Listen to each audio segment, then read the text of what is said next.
할렐루야. 이 아침에 하나님께 예배드리기 위하여 모인 여러분들을 축복합니다.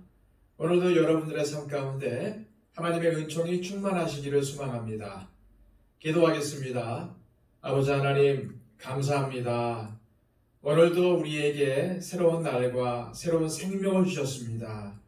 주님께서 주신 이 기회, 나를 위해 사용하지 않도록 하여 주시고, 오늘도 나를 사랑하시며 나를 인도하시는 그 하나님을 위해 살아갈 수 있도록 주여 도와주시옵소서. 나의 힘과 의지로는 하나님을 높일 수가 없습니다. 하나님의 영광을 드러낼 수가 없습니다.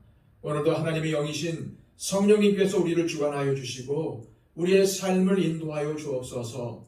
그리하여 무엇을 하든지 어떤 곳에 가든지 하나님의 아름다운 이름을 드러내게 하여 주시고, 오늘도 우리의 입술을 벌려 찬송으로 하나님께 영광 돌리는 삶을 살아갈 수 있도록 인도하여 주시옵소서. 지혜가 부족합니다. 후히 주시고 꾸짖지 않으시는 주님께 간구하오니 하늘의 신령한 지혜를 우리에게 허락하여 주시옵소서. 능력이 없습니다. 하늘의 능력으로 우리를 채워주셔서 오늘도 하나님의 말씀에 순종하며 살아갈 수 있도록 주여 도와주시옵소서. 오늘 하루의 삶을 주님께 맡겨드리며 예수 그리스도의 이름으로 기도하옵나이다. 아멘. 다 함께 찬송가 340장 찬양 드립니다.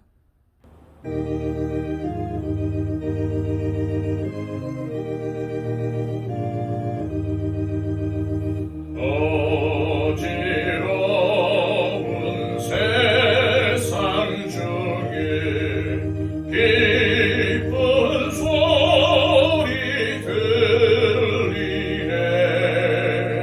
예수 말씀하시기를 믿는 자여 따르라. 세상 헛된 신과 영과 모두 내어 버렸네. 예수 친히 하신 말씀 날 더 귀히 여겨라. 기쁜 때나 슬픈 때나 바쁜 때나 틈날 때 예수 친히 하신 말씀 날 더 귀히 여겨라. 주님 크신 은혜로서 오름 듣게 하시고 복종하는 마음을 주사 따라가게 하소서. 이 시간 우리에게 주시는 하나님의 말씀은 구약성경 사사기 7장 15절에서 8장 3절까지의 말씀입니다. 구약성경 373쪽입니다. 기드온이 그 꿈과 해몽하는 말을 듣고 경배하며 이스라엘 진영으로 돌아와 이르되, 일어나라, 여호와께서 미디안과 그 모든 진영을 너희 손에 넘겨주셨느니라 하고 300명을 세 대로 나누어 각 손에 나팔과 빈 항아리를 들리고 항아리 안에는 횃불을 감추게 하고 그들에게 이르되, 너희는 나만 보고 내가 하는 대로 하되 내가 그 진영 근처에 이르러서 내가 하는 대로 너희도 그리하여 나와 나를 따르는 자가 다 나팔을 불거든 너희도 모든 진영 주위에서 나팔을 불며 이르기를 여호와를 위하라, 기드온을 위하라 하라 하니라. 기드온과 그와 함께한 100명이 이경초에 진영 근처에 이른즉 바로 파수꾼들을 교대한 때라. 그들이 나팔을 불며 손에 가졌던 항아리를 부숩니다.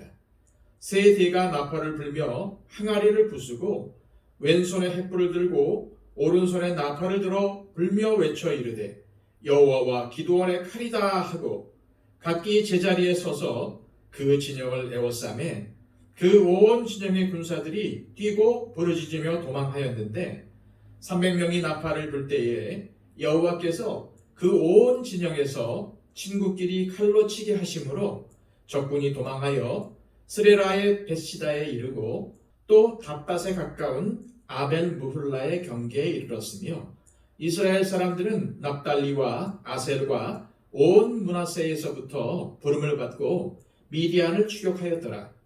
기드온이 사자들을 보내서 에브라임 온 산지로 두루 다니게 하여 이르기를 내려와서 미디안을 치고 그들을 앞질러 벳바라와 요단강에 이르는 수로를 점령하라 하매 이에 에브라임 사람들이 다 모여 벳바라와 요단강에 이르는 수로를 점령하고 또 미디안의 두 방백 오렙과 스앱을 사로잡아 오렙은 오렙바이에서 죽이고 스앱은 스앱 포도주 틀에서 죽이고 미디안을 추격하였고 오렙과 스앱의 머리를 요단강 건너편에서 기드온에게 가져왔더라.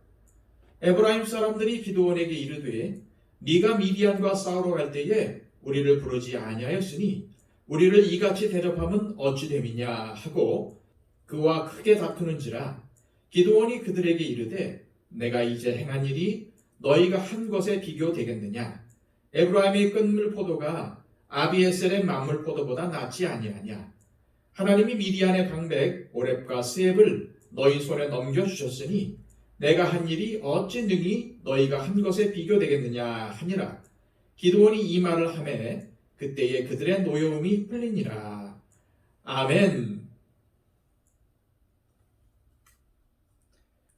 하나님은 미디안과 전쟁하러 모인 32,000명의 군사를 300명으로 줄여버리셨습니다. 사실 전쟁에서 군사의 수가 얼마나 중요합니까? 이것은 기드온의 입장에서는 이해가 안 되었을 것입니다. 그도 그럴 것이 적군의 수는 무려 13만 5천 명이었습니다. 이 점을 고려한다면 기드온의 군대의 수는 턱없이 부족했지요. 그런데도 하나님은 기드온에게 너를 따르는 군사의 수가 너무나도 많다고 하시면서 300명으로 줄이신 것입니다. 하나님께서 기드온과 함께할 군사의 수를 300명으로 줄이신 것은 이 전쟁을 승리로 이끈 주체가 바로 하나님이라는 사실을 만천하에 보여주시려는 것입니다. 그래서 32,000명을 10,000명으로, 10,000명을 300명으로 완전히 줄이셔서 이스라엘 백성들의 힘으로는 이 전쟁에서 이기는 일이 불가능하다는 것을 알게 하셨던 것입니다. 그렇다면 이것이 왜 그토록 중요한 것일까요? 누가 주관하든 전쟁에서 승리하면 그만이지 않습니까? 그렇지 않습니다. 하나님께서 주관하시는 전쟁은 전쟁의 승패가 목적이 아니기 때문입니다. 전쟁은 오직 하나님께서 주관하신다는 사실을 이스라엘이 깨닫는 것이 중요한 것입니다. 이 진리를 이스라엘 백성들이 받아들일 때 비로소 이스라엘 백성들의 신앙이 회복될 수 있습니다. 그렇지 않으면 어떤 일이 벌어질까요? 또다시 이스라엘은 하나님을 떠나서 우상을 섬기고 자신들 마음대로 죄를 짓게 될 것입니다. 자신들이 최고라고 여길 것이고 급기야 더 이상 하나님은 필요 없다고 할 것입니다. 이렇게 되면 그들은 더욱 교만해져서 급속히 타락하게 될 것입니다. 그렇다면 그 끝은 무엇이겠습니까? 그렇습니다. 바로 이스라엘의 멸망입니다. 그런 이유로 하나님은 이 전쟁을 통해서 이스라엘이 다시 하나님께로 돌아와서 멸망의 길로 가지 않도록 돕고자 하셨던 것입니다. 이제 13만 5천 명의 적군과 싸워야 하는 이스라엘의 군사는 단 300명에 불과했습니다. 게다가 그들의 손에 들려진 것은 칼이 아니라 나팔과 항아리와 횃불이 전부였습니다. 물론 처음에는 적의 진영에 혼란을 가져올 수도 있었을 것입니다. 하지만 적군의 수는 무려 13만 5천 명이었습니다. 따라서 이 혼란을 틈타서 승리한다는 것은 상상할 수 없는 전략입니다. 그런데도 전쟁의 승리는 기드온과 300용사에게 돌아갔지요. 그 이유를 성경은 이렇게 말씀하고 있습니다. 22절입니다.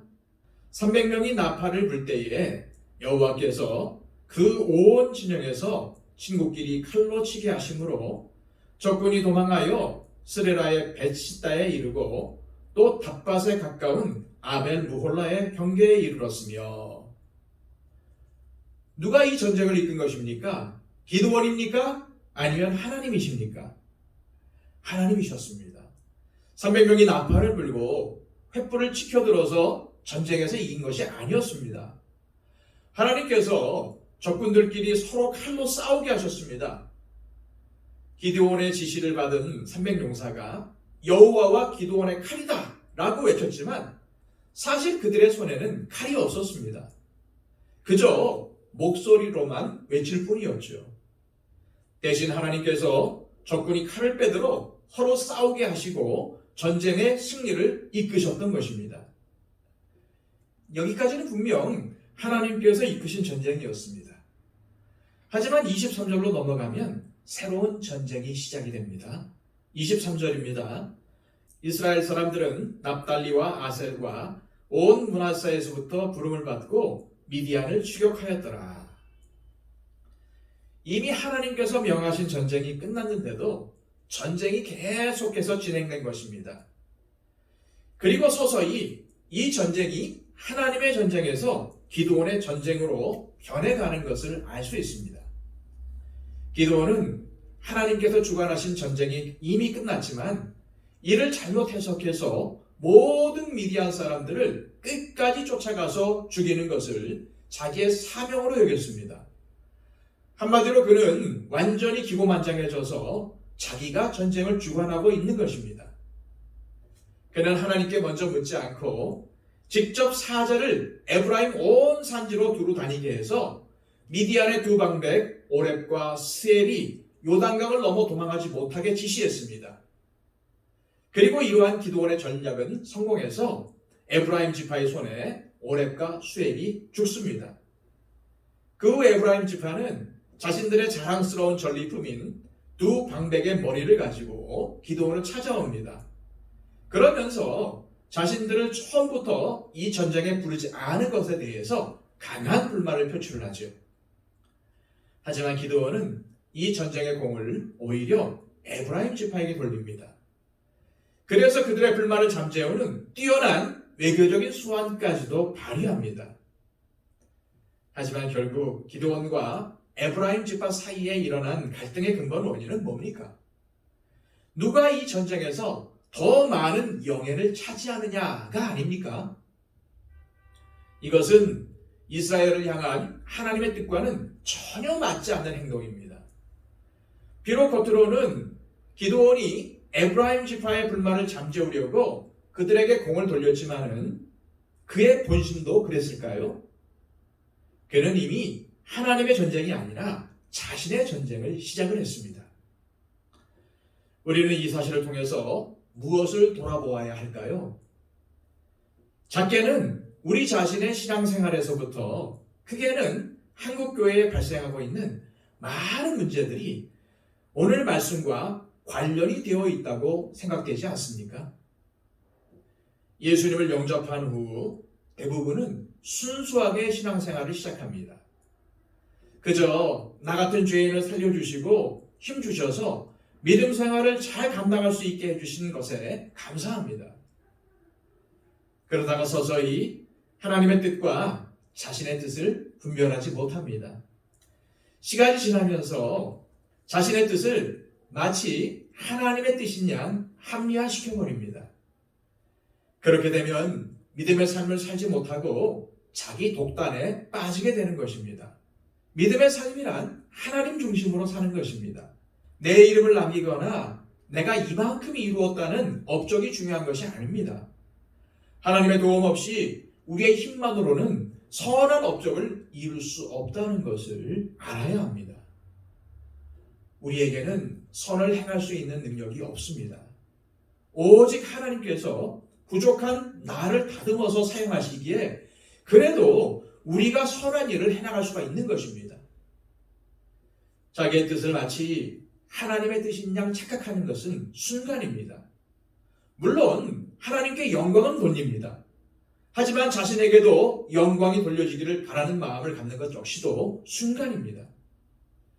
그렇다면 언제 이러한 일이 벌어질까요? 무엇인가 일이 잘 풀릴 때입니다. 기드온처럼 승리를 맛볼 때가 아니겠습니까? 일이 잘 풀리면 잘 풀릴수록 우리는 더욱더 겸손해야 합니다. 자기 확신이나 능력에 취해서 마음대로 하면 안 됩니다. 자기 독단에 빠져서는 안 됩니다. 그렇게 되면 우리가 하나님의 일을 한다고 하면서도 결국은 사탄을 도와주는 꼴이 될 수도 있습니다. 오늘날에도 누가 더 많은 영예를 차지하느냐에 문제를 놓고 서로 다투는 경우가 얼마나 많습니까? 사사기에는 많은 인물과 많은 전쟁 이야기가 등장합니다. 그 내용도 다양하고 풍성합니다. 하지만 결국 결론은 하나입니다. 오직 하나님만 섬기라는 것입니다. 오직 하나님만 높이라는 것입니다. 오직 하나님만 사랑하라는 것입니다. 이 시간 기도하실 때에 나의 인생과 세상의 모든 것을 주관하시는 분은 오직 하나님이심을 믿게 하옵시고 내 마음과 뜻을 다해 오직 하나님만을 섬기고 나를 드러내고 나의 업적을 이루는 삶이 아니라 오직 하나님의 영광을 드러내는 복된 삶을 살아가게 하옵소서라고 기도하시기를 바랍니다. 오늘도 우리의 중보가 필요한 분들을 위해서 기도해 주시기를 바랍니다. 함께 믿음 생활하고 있는 형제 자매들을 위해서 기도해 주십시오. 그들의 약함과 그들의 질병을 위해서 기도해 주시고요. 또한 여러 가지 어려움과 고난 가운데 있는 우리 형제 자매들을 위해서 중보해 주시기를 바랍니다. 이복신 권사님, 박영재 집사님 건강을 위해서 기도해 주시고요. 또한 우리의 가족들과 우리 친지, 이웃들을 위해서도 중보해 주시기를 바랍니다. 아직까지도 예수님을 모르는 분들을 위해서 기도해 주시고 그들이 하루속히 주님을 영접할 수 있도록 주님 나를 통해서 역사해달라고 기도하시기를 바랍니다. 그리고 또한 한국교회를 위해서 기도해 주시고요. 우리 교회가 하나님의 은혜로 부흥하고 성장할 수 있도록 회복할 수 있도록 인도해달라고 기도해 주시기를 바랍니다. 또한 온 세계에서 복음을 전파하는 선교사님들을 위해서도 기도해 주시기를 바랍니다. 다 함께 기도하겠습니다.